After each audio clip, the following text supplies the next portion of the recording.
Hi, I'm Fazil, Mihlar, editorial page editor of the Vancouver Sun, and I'm joined by Daphne Bramham, one of our award-winning columnists, to talk about Ann Coulter. Who is Daphne in town? In fact, she was in Ottawa 2 days ago, and she's supposed to be talking to an audience in Calgary tonight. She's an American firebrand rabble-rouser, a right-wing commentator, as it were, and the University of Ottawa provost decided to send a note to her saying, listen, you got to be careful about what you say, you got to be respectful, and you also have to remember that we have hate law speeches in speech in Canada, which means that you have to be careful about what you say. She, of course, decided to take a look at that and go, what? You're going to suppress my free speech? And went to town. And on top of that, in Ottawa, of course, the student body got all upset, some of them, and they had to finally cancel the appearance. It raises a question, Daphne, to me as to whether there's free speech and there's then the question of hate speech laws, restrictions on speech. What's your view on whether we should, in fact, even have hate speech laws? Well, these are always fuzzy lines. These are difficult things. Obviously, anybody who works in a job in newspapers or the media, these questions of free speech come up all the time. We always defend the right to free speech, but there has to be a limit on that.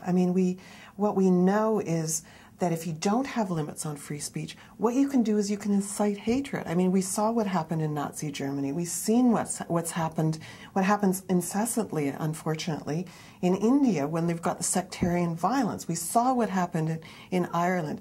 There has to be a way that you can have debates and without inciting violence. And I think it's a legitimate law to have a hate speech law. And I think the provost of the university very, very correctly said to Ann Coulter, you're coming to a different country, because I think sometimes Americans forget that they're coming to a different country. 51st state. We have a different culture. Their culture is very much based on freedoms. They talk about freedoms. What we talk about is rights. And those are quite different things to talk about. And peace, order, and good government. Absolutely. And there's this whole shock jock culture in the United States, which we have more or less avoided in Canada, because we actually do value trying to find a middle road, to try and keep peace, and to try and have a community that's not inciting. And so in other words, we are kind of into more civilized dialogue versus the kind of incendiary things that these guys throw at each other on the left and right in the U.S. Well, I think we saw an example of that even this past week with the passage of the health care bill. People spitting at each other. This is not something that I would hope we would see in Canada. I hope we never get to that point where you can't have a civilized, rational debate. And Ann Coulter is perfectly within her right to come and say what she has to say, as long as she's not inciting people to hatred. But what do you say to people who say, well, look, the critics would say, well, hold on a minute. Who is going to be the arbiter of what you or I can say, A, and what are those lines, and C, why don't we just, let people talk, and, if you say something silly to me, and which is something patently wrong, I can counter you. That's the free exchange of idea and clash of ideas. That's what free societies do. Right. Why are you trying to restrict my free speech? Well, I think you asked several questions in there, and I would say that the one question we should deal with first of all is who should enforce it. And I think that for the police to shut down somebody speaking before they get here, or to stop people at the border from coming in, as they did with Roger Galloway. The MP, the British MP. Right. I think they're entitled to come if they're invited. They're entitled to come and make their points. I don't think it's up to the police to stop them before they do that. The police in this country, I think, in many cases, overreach. Certainly, the recent experience with the Olympics, $1 billion for security. Arguably, they overreached. They went to protesters' homes. They harassed them at work. Yes, there were no incidents, but I think that's it's an interesting question, which I don't think we have the right answer to yet. I think Ann Coulter should be able to come. If there's a riot, then she should be charged. And they should keep the, I mean, they do have to go and stand between the fighting sides and keep the peace there. But this is about free speech, and free speech is ugly. But, I mean, there is the argument made, right? I mean, look, there is no absolute right under the Charter. I mean, it's always a question of balancing different set of rights, right? And in this case, my concern is when you don't have, when you do say to somebody, you basically shut it down because of whatever consent or violence or whatever it was. That's what they should. That's why they shut down the Ottawa speech of Ann Coulter. But my concern is when you do that, you actually make some of these folks martyrs for freedom of speech. Absolutely. And absolutely. It seems to me we played, I mean, the Ottawa folks actually played right into her hands. Of course. Yeah. I mean, what they do is they give her the moral high ground. Right.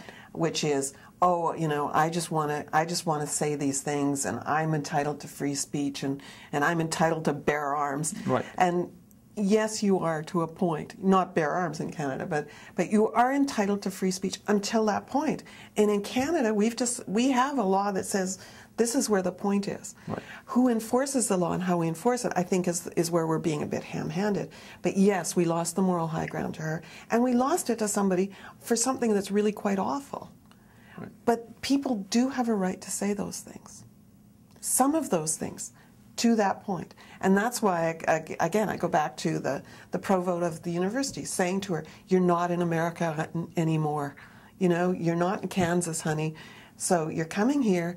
This is our country. This is what we believe. And, we've had the history of Canada is about that, about making accommodation. I mean, the United States, they didn't make accommodation for anybody else, the whole melting pot. We have had, in this country, what we try to do is accommodate. And we certainly, I mean, the current situation in Canada, even in Quebec, passing a law on whether or not women can cover their faces and get government services. This is where we're trying to, they're doing that in Quebec. We are muddling through. Where they're doing that in Quebec, I'm not sure they do that in British Columbia. They might, but they're not there. But we kind of muddle along because we push different boundaries than they're pushing in the United States. The United States is squeezing in, and we're kind of pushing out, I think. The one last question I have is, we do talk about this notion of universities being supposed to be places where you are more open than usual, right? I mean, the whole idea is that you do have a clash of ideas. You have to question the status quo. That's how social progress is made. That's how economic progress, cultural progress, take your pick. It all happens because of that clash of ideas. Right. Did the University of Ottawa, as Ann Coulter put it, why is it that it's always the Bush League universities, as she put it, always try to stifle free speech? It's not when, as she said, it's not when I go to an Ivy League school, but it's those Bush League ones. Was that a low blow, or are universities not free speech zones as they claim to be? Well, I mean, this is a very long conversation that you're opening up. No, I mean, universities are as blinkered in some ways as any other institution. I mean, when I went to university, they were all very left-wing, and people, Marxism was fully acceptable, right. But don't invite the Chamber of Commerce in. So, that whole anti-corporate thing was right. very much nurtured in universities and continues in some ways to be nurtured right. at universities. But she was, you mentioned Ivy League. Yeah, you could go to an Ivy League school because she was in the United States. I mean, Bush League to her is anything across the border where she can't be her shock jock self.